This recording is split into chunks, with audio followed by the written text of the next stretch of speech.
Hello and welcome to the show. We are Jim and Sam, and the way we like to do things here is that we like to give you our rating up front, and then we like to talk about the things that we did and did not like about the movie we just watched. Today's movie is Green Book. So Sam, you ready to give a rating to Green Book? Yes. Okay. So our rating system is either a see it, wait for it, or pass it. 3, 2, 1. See it. See it, see it, see it, see it. This is a see it. It's multiple see it's. It's as many see it's as it can give it. If I could fill the whole bottom of my screen right now with just like see it's with like little see it graphics, it'd be all see it graphics. I bet you're gonna do that now. You can do that. We'll try 5 times. That's a lot of time. I don't have time to do that. But yeah, this is one of my favorites of the year. It's in a drag out fight right now with another movie for my top of the year. What? Which one? Blind Spotting. Oh, I like this one better. But let's get into the talk. If you were to explain this movie to somebody who hasn't seen it, how would you describe Green Book? Green Book is the story of a white Italian man that needs to drive a black piano player in the 1960s through the Deep South, and that is a dangerous proposition because of how race relations were back then. And the Italian white guy, who's played by Viggo Mortensen, has to be his driver and his muscle through this endeavor, through this concert tour that he has to go on. And what unfolds is just this great character piece with these two guys as they travel across the country. This movie is, I want to talk about some things up front, and this is essentially like what makes the meat of this movie, and it's the characters. Mm-hmm. So I thought it was funny, you mentioned something about Tony, the Tony character, who's played by Viggo Mortensen when you're walking out. Tony was so Italian. He was so Italian. He reminded me of my grandfather in the way of the traditions and the family values that he had. He was just so Italian. It was great. Why you busting my balls? He was great.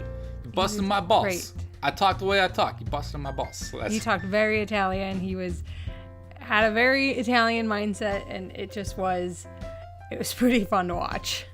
I would describe him as he had the spirit of a 14-year-old Italian hustler from the Bronx. And that's like, he talked like that, he carried himself like that. If you got out of line, he'd punch you in the face like you would think like some little punk ass kid would do. That was Tony in this movie. But the thing is that it's very endearing. It's not annoying. This character could have been hard to handle if not portrayed right. But Viggo Mortensen does it in a manner that makes him endearing. It makes him fun to be around. The other half of the character arrangement, or like the character relationships in this movie, is Dr. Don Shirley. Mm-hmm. And Dr. Don Shirley is a upper-class black man who is a world-class piano player. He's portrayed as one of the best in the world, and from like the end text that we got at the end of the movie, it's a true story. So these are real people that really existed. Don is one of the greatest piano players of his generation. And the way Mahershala, I'm going to like butcher his name. I don't want to butcher his name, but Mahershala Ali, I believe that's how you pronounce his name. It's his name. The end of his first name and his actual last name kind of blend together for me. Oh, yeah. So I'm really bad at pronouncing his name, but he is one of my favorite actors. If he's in a movie, I am interested in seeing it. There's a reason why he won an Oscar for Moonlight. There's a reason why Luke Cage lost its luster for me when he exited the show. He's just an absolutely charismatic, screen-owning actor. And this was a pretty different role for him, where he's usually kind of like a tough guy in most of his stuff. And he wasn't the tough guy in this. No. He's very vulnerable. He has a lot of emotion. He brings out the emotion in the story. So as you're watching it, you're getting your emotion from Dr. Don Shirley. Yeah, I think from both of them. I mean, they play off of each other so well. Well, I like the way that they were so comical. Like their emotion, it was emotional, and then it was very funny. Yeah. Not at the same time, but you had your emotional scenes and then you had your comical scenes, which I thought was really good. And I feel like sometimes they intertwine those two. Mm-hmm. So like, for instance, one of my favorite aspects of the movie is when Tony's writing letters to his wife. Oh, yeah. You can tell he's not as literate as he would like to be. And then Don Shirley's like, give me those letters. Let me see what you're writing to your wife. He's like, Dear, D-E-A-R, not an like, animal. Yeah. It's like, your wife is not an animal.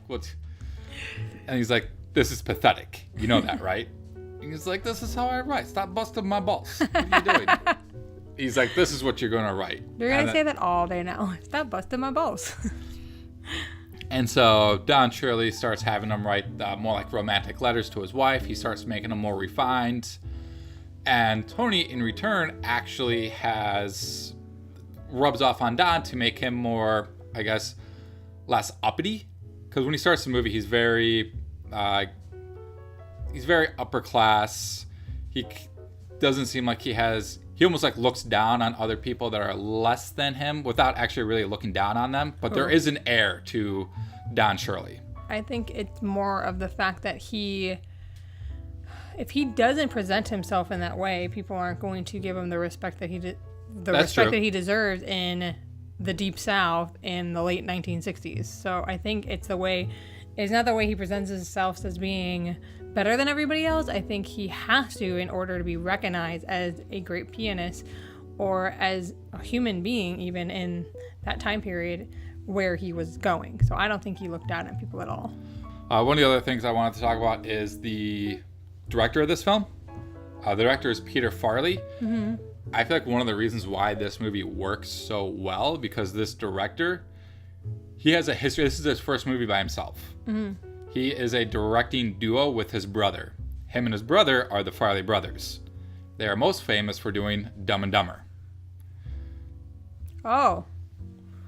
Which is yes. What?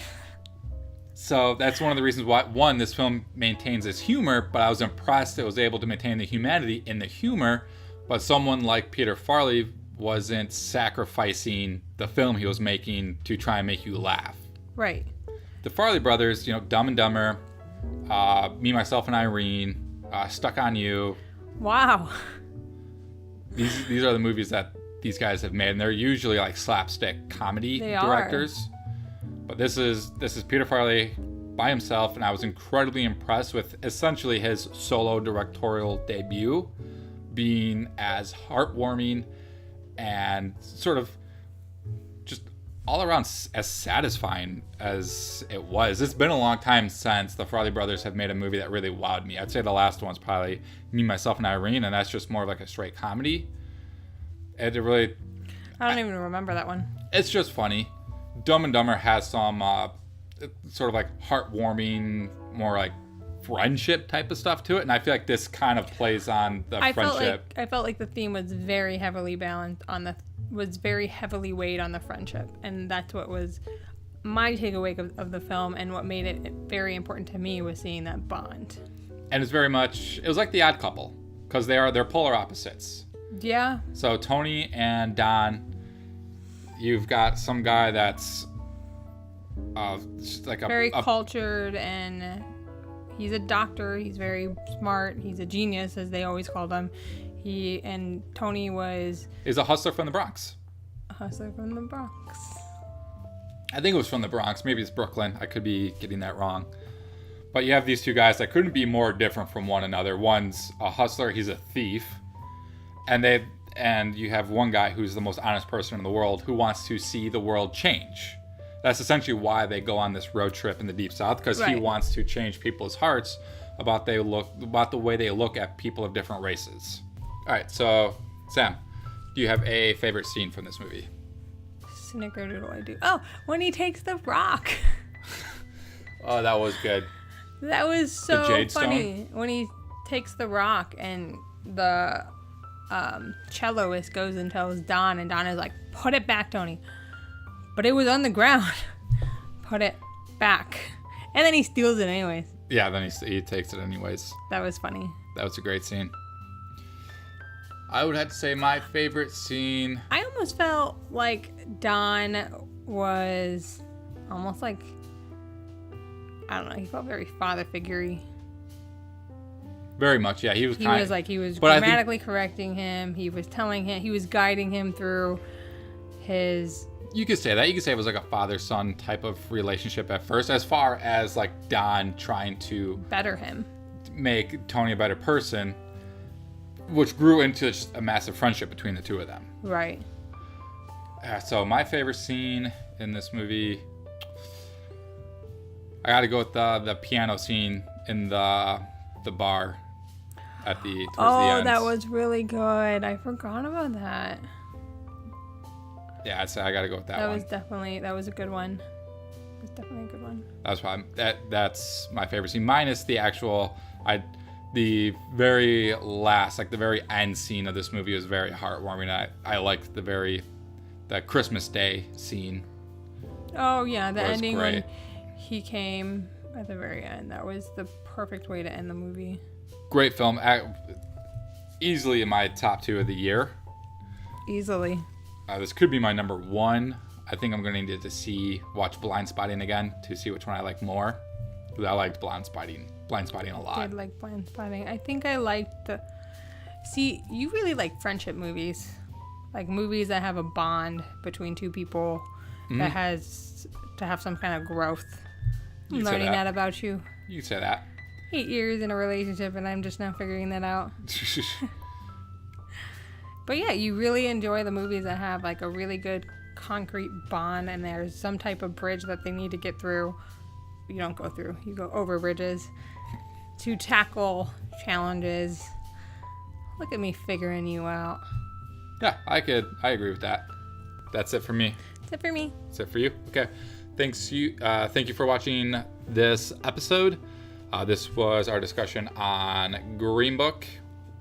Not sure what we're seeing next. We're gonna have to look into that. I know there's a bunch of other movies that came out this week, but we also did a show on Creed 2. So if you're interested, check that one out. And that's it. Like and subscribe if you want to see more. And if you liked this video, comment, let us know what you thought of this movie and this show. And as always, we will see you next time, guys. Thanks for listening. Thanks for watching.